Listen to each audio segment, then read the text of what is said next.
ये हमारे लिए बहुत ऐतिहासिक दिन है और छायाकार बंधु,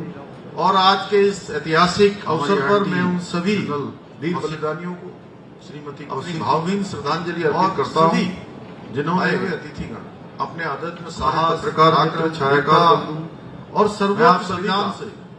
आज के इस कार्यक्रम में 1971 के युद्ध में से न केवल राष्ट्र की एकता, अखंडता और स्वाभिमान की रक्षा की, और आप सभी को अपने विजय दिवस की उन्होंने दुश्मन को चारों खाने हमारे लिए बहुत ऐतिहासिक दिन है। उन सबको मैं बार बार आज के इस ऐतिहासिक भाइयों बहनों आज का दिन सभी वीर बलिदानियों के लिए बहुत भावभीनी श्रद्धांजलि अर्पित करता हूँ, और हम सब के लिए भी बड़ा दिन है अपने आध्यात्म साहस, क्योंकि इसी अद्वितीय त्याग और अटूट समर्पण और सर्वोच्च बलिदान से उस गौरव गाथा को 1971 के युद्ध में जो हमारे केवल राष्ट्र की एकता, अखंडता और स्वाभिमान की रक्षा की अंकित हो गया है, बल्कि 1971 में पाकिस्तान के साथ लड़ा गया वो युद्ध चारों खाने के इतिहास का चित कर दिया। एक ऐसा स्वर्णिम को मैं अध्याय बार बार नमन करता हूँ जो भाइयों बहनों आज का दिन और हर एक भारतीय के लिए बहुत गौरव और प्रेरणा का बड़ा दिन है, और हम सबके लिए भी बड़ा दिन है। 1971 के युद्ध में हमारी सेना, क्योंकि इसी अद्वितीय त्याग और अटूट समर्पण की ये दिखा दिया उस की गौरव गाथा को याद करने का न केवल अपनी जो हमारे इतिहास की रक्षा के लिए, स्वर्ण अक्षरों की रक्षा के लिए अंकित हो गया है, बल्कि जरूरत पड़ने पर 1971 न्याय पाकिस्तान के साथ लड़ा गया वो युद्ध हो सकता है स्वतंत्र भारत के इतिहास भी जाकर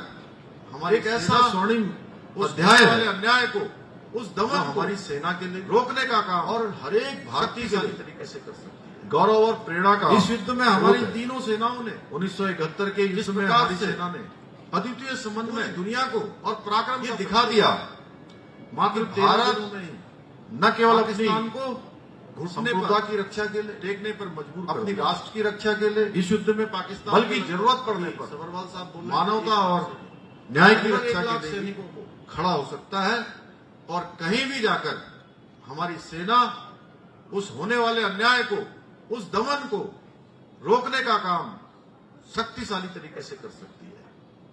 इस युद्ध में हमारी तीनों सेनाओं ने जिस प्रकार से अद्वितीय समन्वय और पराक्रम का परिचय दिया, मात्र 13 दिनों में ही पाकिस्तान को घुटने पर टेकने पर मजबूर कर दिया। इस युद्ध में पाकिस्तान हुए, जिसमें से देवभूमि उत्तराखंड के देवभूमि के साथ साथ हमारी ये भूमि वीर भूमि भी है। यहां से भी 255 बहादुर सपूतों ने अपने प्राणों का बलिदान दिया। उस युद्ध में हमारे प्रदेश के 74 सैनिकों को अपने अदम्य साहस और शौर्य के लिए विभिन्न वीरता पदकों से भी सम्मानित किया गया था। ऐसे वीर बलिदानियों की अमर गाथाएं आज भी हमारे युवाओं में शक्ति और प्रेरणा का संचार करती हैं। परंतु आप सभी को, जैसा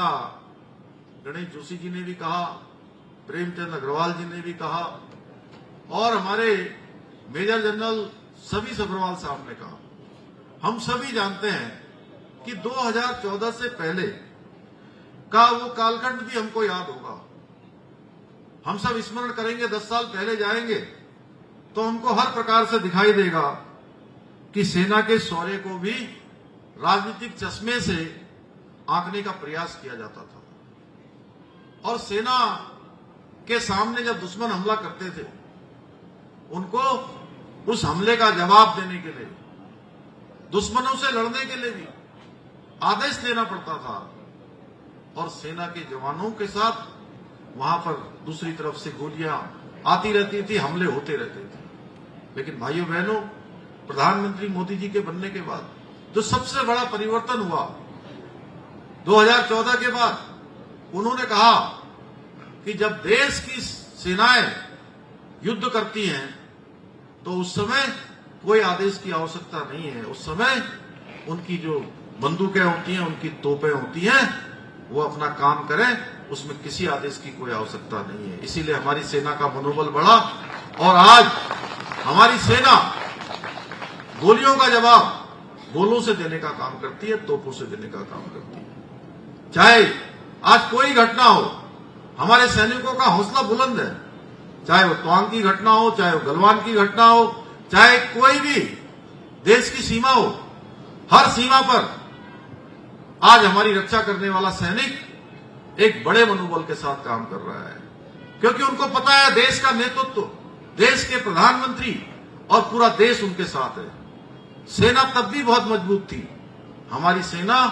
दुनिया की सबसे शक्तिशाली सेनाओं में से हमेशा रही है, सबसे पराक्रमी सेनाओं में से रही है, लेकिन कुछ कारणों से, नेतृत्वों के कारण से लगातार सेना को जो उनके सामान दिए जाने चाहिए थे, उनकी सुविधाएं दी जानी चाहिए थी, उन सबको उस प्रकार से आंका नहीं गया, उस प्रकार से उनके साथ न्याय नहीं हुआ। इस प्रकार से लगातार सेना के मनोबल को गिराने का काम पहले की सरकारें करती थी। भाइयों बहनों, ये मोदी जी की ही सरकार है कि 2014 में आने के बाद सबसे पहले वन रैंक और वन पेंशन लागू करने का काम प्रधानमंत्री मोदी जी की सरकार ने किया है। आज